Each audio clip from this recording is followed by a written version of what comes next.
Obviously, at the national level, it would be great if we didn't have so much volatility. I think the fact that the tariff policy keeps changing is a problem. The immigration enforcement is so intensified. So obviously, if that ended, that would be fantastic. But we're not necessarily in that place, right?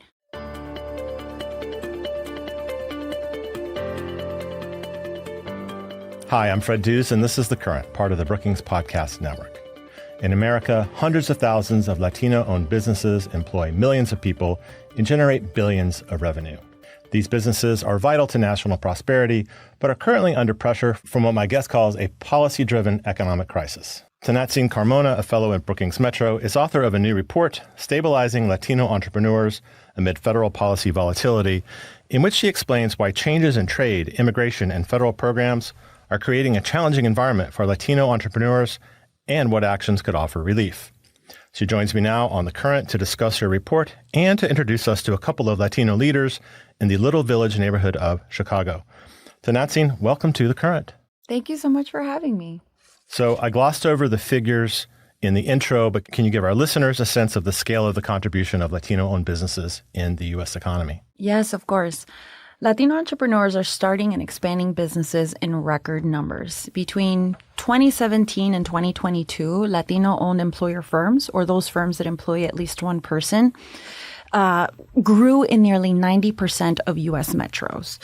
And then in 2022 alone, the figures look like 465,000 Latino-owned firms employed more than 3.5 million people and generated over $653 billion in revenue. And so their contributions to jobs, to wages, to revenue are incredibly vital to not just local, but also national prosperity. Now, you talk in the report about patterns of disruption to Latino entrepreneurship in places like Florida, Texas, and California, including Los Angeles. Can you explain what's been happening? Absolutely. So in my report, I basically outline policy-made crises, which are shocks that originate in Washington but ripple through local economies. And we're sort of seeing a combo of things that are happening. First, it's tariff volatility. So it's not just you increase the rate, lower, it's the volatility itself of the tariffs that's creating a lot of uncertainty. But there's also increased immigration enforcement and changes to federal programs. And while this is all happening nationally, it's also rippling through our local economies. And there's almost inequities or at least differences in how it's showing up in localities. And so you look at a place like Florida, for example, and it's this aggressive immigration enforcement that is already showing up in local economies and local industries because it's leading to empty corridors or changes in agriculture because workers are being impacted, consumers are being impacted. And so it's really hitting local economies in that way. But then you look at a place like Texas, and it's tariffs that are impacting them because Texas is a leading trading state. And so you couple that then with increased immigration enforcement. And if, a business isn't already feeling it now, they will soon. And then you turn to places like California, where maybe they don't cooperate with immigration enforcement, but they are still experiencing the impact of that aggressive enforcement. And so what local leaders are doing there is something to watch too, because they're treating what is happening as an economic emergency. They even had a declaration of an emergency, which is essentially trying to respond to it at a governmental level.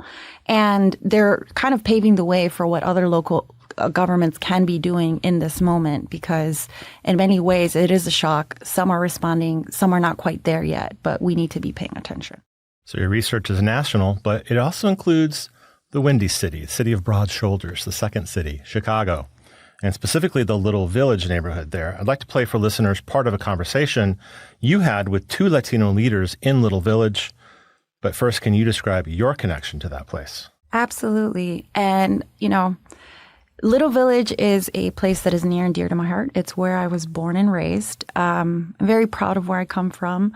I believe it is what has made me. It is a Mexican immigrant neighborhood, and it is filled with residents, neighbors, local entrepreneurs that have inspired me throughout my career because of their resilience and their ability to navigate uncertainty in order to provide futures for their families, for their kids. And right now, it is a place that unfortunately is experiencing many challenges due to aggressive immigration enforcement, and it's impacting not just residents, but entrepreneurs and business corridors. So can you tell listeners who the two Latino leaders that they're about to hear from are? Absolutely. So we had Luis Gutierrez from Latinos Progresando, which is an incredible local nonprofit in the Little Village neighborhood, as well as Jennifer Aguilar of the Little Village Chamber of Commerce. And they both talked about, what they were seeing on the ground, some of the challenges that come from aggressive immigration enforcement, but then also how people are responding in this moment, coming together, collaborating to really be there for their neighbors and for their local businesses. What we're seeing right now is that these small businesses who have been successful, and in many of them were ready to expand before all of this happened, are starting to scale back. They're extremely worried about their families. They're extremely worried about keeping their doors open. They're extremely worried about protecting their customers. Some of our store owners have started to live in their stores because they can't afford to rent and they don't want their businesses to close. So it's just a really anxious and stressful time for everyone. Definitely, I have to agree with Luis. I think right away of one of our business owners that I just talked to. They own a flower shop, and they're seeing the effects of what you call the perfect storm: tariffs, the decrease in foot traffic because of enforcement in the neighborhood, um, and they basically cannot meet their rent. They cannot anymore.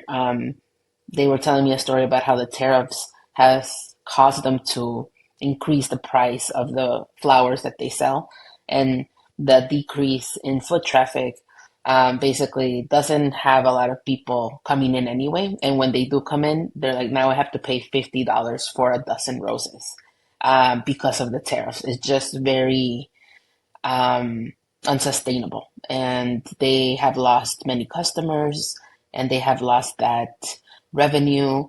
So now they're planning and thinking of ways on how to make that money up. Latinos Progresando has moved very quickly in this moment too.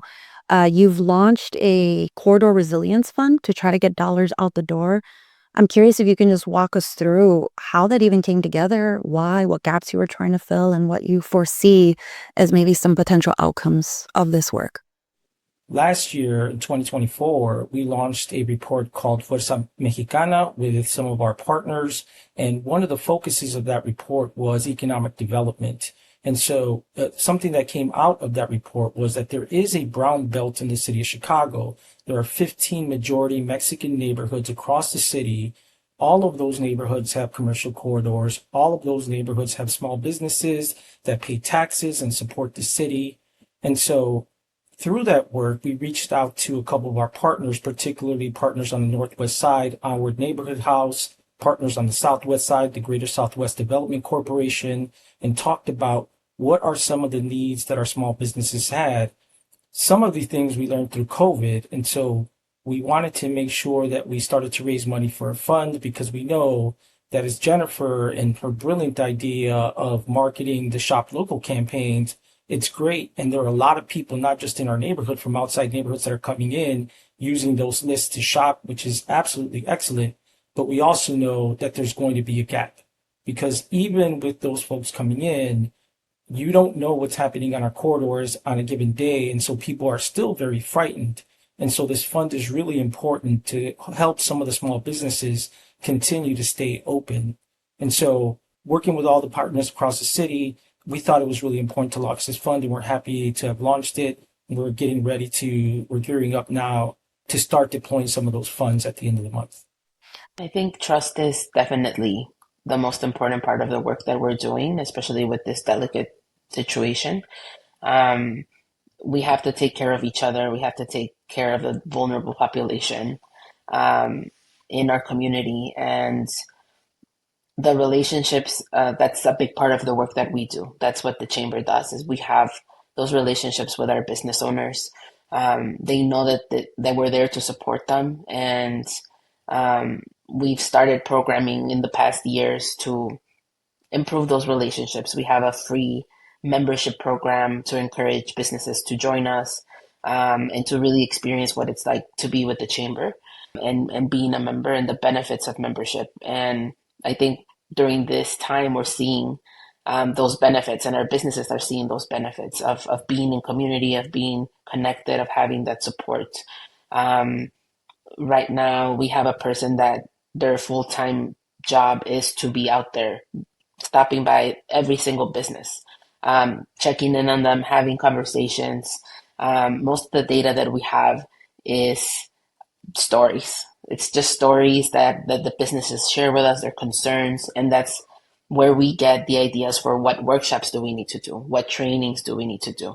Um, we were one of the first organizations on the corridor to do a Know Your Rights training for businesses, and we did it before the Trump administration even took office, because we knew that that was coming, and we got that from that idea from a business owner who was like, I foresee things are going to get bad. It would be good if before things get there, we're already doing trainings so that businesses can feel a little bit more prepared, because a lot of them were already bracing for it. But we never imagined how bad it was really going to be.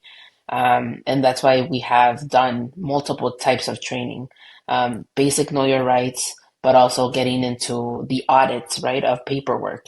Then we've also done what is your plan? What's your action plan? And that's one of the most popular ones right now because people are seeing that it's a reality, that agents can show up to your business and you need to have a point person assigned. It's like a fire drill. They need to know what to do, because during those stressful moments, people forget and they panic. So it's very important to have a plan. So that trust that we have built has proved very helpful because our workshops, our trainings are always at capacity. They're always packed, and we're adding new ones constantly because people trust us enough to come receive that information from us. I'll just add that,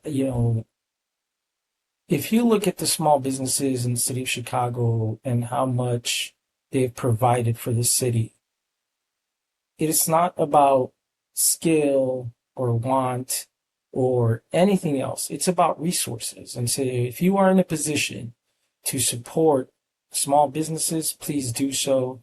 If you're in a position to support the organizations that work directly with these small businesses, please do so. And if you are in a position to advocate, right now is the time that we all need you to stand up and to advocate. This is the moment. So please take that opportunity to do one of those things. Thank you. I am just so grateful for both of you for your time, for sharing your thoughts and your perspective, but also for everything that you're doing in Little Village and for the city of Chicago broadly. So thank you. So we'll have the full interviews that you did with Jennifer and Luis available on our website in the show notes. But could you talk about some of your top takeaways from your conversation with them? Absolutely. I think what stood out to me was just the way that local businesses are being impacted right now. And that is that they're experiencing extreme challenges. They're being impacted by immigration enforcement creating this ripple of fear in the community itself that's impacting not just the business owners, but the workers, their customers. They're seeing a loss in foot traffic. Something that they described to me was the similarities between what they saw in the pandemic in regards to the foot traffic and that people are no longer showing up in these business corridors, which are actually incredibly vibrant and important for Chicago's broader economy. And so now people aren't showing up. That, if it hasn't already impacted city budgets, will eventually. But while there were similarities to the pandemic, they also noted how there were differences in that during the pandemic, at least there was a lot more maybe coordination and support, either from local leaders, maybe in the governmental side, maybe philanthropy. We haven't arrived there yet. There are models and there are certainly folks that are paying attention, but I do believe that this is a moment where more can be done. And I'm very grateful for their own leadership because, on the one hand, they demonstrated examples of what they're doing to revitalize the local corridor, such as Luis's corridor fund. And then with Jennifer, just the amazing work that she's doing in Little Village to respond to entrepreneurs' needs, but also support other chambers, organize workshops like Know Your Rights. And so I think what I took away from that conversation is that, yes, there's incredible challenges right now, but it's people like Luis and Jennifer and others in the community that are coming together to really respond to their neighbors and needs, but also to support the entrepreneurs that have always supported our local economies. And again, that full conversation is on our website along with your report at brookings.edu. But what else can be done kind of at a national policy level to address what you've called a policy-driven economic crisis? Obviously, at the national level, it would be great if we didn't have so much volatility. I think the fact that the tariff policy keeps changing is a problem. The immigration enforcement is so intensified. So obviously, if that ended, that would be fantastic. But we're not necessarily in that place, right? And so if you're, a federal legislator, I think you should be paying attention to what is happening to local economies. Use whatever platform you have to really highlight what is happening, try to connect the dots from a data analysis perspective. But then if you look at maybe state and local governments or local leaders, this is definitely an avenue where they could be doing more to, stabilize our business corridors through corridor stabilization funds. Another one is capital coordination hubs. How do we get the combo of government, private, philanthropic dollars together and coordinate it so that we can actually get it quickly into our communities? And in third, and this is probably the simplest, is work with local intermediaries, the trusted partners in our communities that can reach entrepreneurs either with information or resources. I think chambers are a fantastic place to start. But as our conversation showed, there's also nonprofits that can do a lot in this moment, and private sector philanthropy. There's also a role for them too in this place, thinking through everything from procurement practices to looking for how they use strategic funds in our corridors. Well, you can find the report Stabilizing Latino Entrepreneurs Amid Federal Policy Volatility on our website, brookings.edu. Tonantzin, thanks again for bringing us this research and sharing the voices from Little Village, Chicago. Thank you so much for having me.